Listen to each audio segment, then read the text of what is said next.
You probably think your silence around faith is a lack of courage, or worse, a lack of faith itself. But that's actually not the case.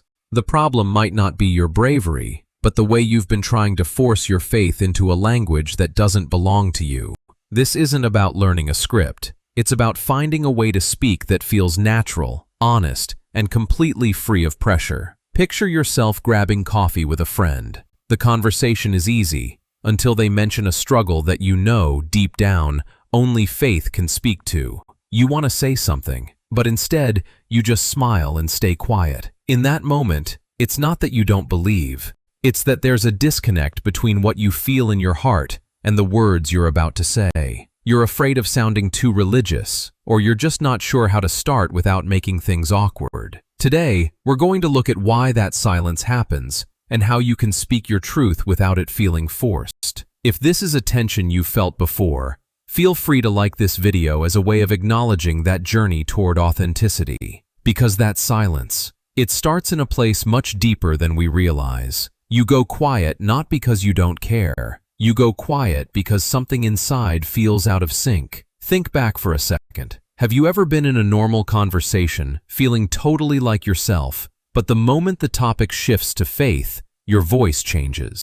You start using those churchy words or phrases you think you're supposed to say. Right then, in that exact second, the misalignment happens. It's not because you lack knowledge, and it's definitely not because you're being fake. The truth is, your faith is real, but the way you're trying to express it is like wearing a coat that doesn't fit. When what you believe and how you speak don't match, friction starts to build. And here's the thing. You feel that disconnect first long before the person across from you even notices. In Romans chapter 10, there's a powerful idea.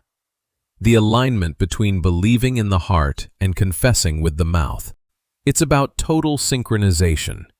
When the inside and the outside aren't one, you start to feel like a stranger to yourself every time you mention God. That awkwardness you feel? It's not a failure, it's a signal. And when that misalignment sits there long enough, something else, something much heavier, starts to build. The moment you try to say it the right way, it stops feeling like you. When that misalignment kicks in, you start performing. You create this invisible pressure to sound holy, to use the perfect words to be the ideal version of a believer. But here's the thing. That pressure doesn't come from the person you're talking to.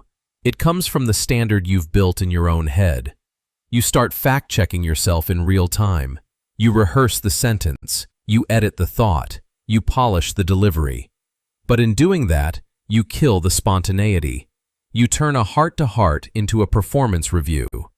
In 2 Corinthians chapter 3, it says, "The letter kills, but the Spirit gives life." When you focus too much on the right form, the letter, you accidentally suffocate the life of the conversation. Your brain starts racing. Is this doctrinally sound? Do I sound spiritual enough? And eventually, you just stop and say nothing at all. Your faith becomes a role you're playing, rather than a life you're living. No one says it out loud, but everyone can feel the tension. And this doesn't just show up in the big moments, it shows up in the very small ones. Here is the truth. It's not that you don't know what to say, it's that you're trying to say it as someone you're not. It doesn't happen in big conversations, it happens in seconds. Picture this. A coworker looks at you and says, "I've just been so overwhelmed lately." In that moment, a faith-based encouragement pops into your head. You want to say it, but then you stop. Or when someone tells you they feel completely lost, you have a truth that could help them, but the words get stuck in your throat. Why? Because the decision to share your faith isn't about how much you know. It's about your reflex in those critical 5 seconds. In Colossians chapter 4, it says, "Let your conversation be always full of grace." It's about the everyday moments, the small ones. But when you're out of sync, you miss those windows and you walk away in silence. So the real shift isn't learning more words, it's becoming aligned again. What if you stopped adjusting your faith just to sound right? The truth is, you don't need more content. You just need to strip away the religious filter you've been wearing. Start talking about God the same way you actually live with Him every day. Simple, direct, unedited. Instead of searching for the perfect spiritual phrase, just say, "I've actually been praying about that." Or, "That helped me more than I expected." Your faith doesn't need to be translated into a different language. It already has its own language written right into your daily life. In Psalm 34, it says, "Taste and see that the Lord is good." Notice that word, taste. It's about personal experience. It's about something you've actually felt, not just an idea you've memorized. When you stop adjusting, you stop performing. You just share what you know. And when you stop adjusting, something surprising happens in your conversations.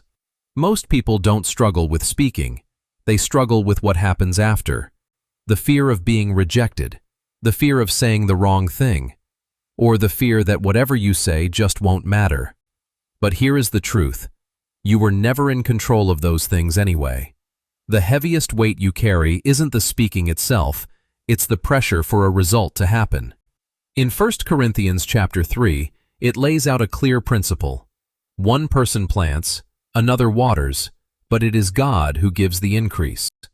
Your only job is to show up and be honest about what you know. Maybe you finish speaking and the other person says nothing. Maybe they stay silent. But that doesn't define you, and it doesn't negate your faith. You plant a seed, but you don't decide when it grows.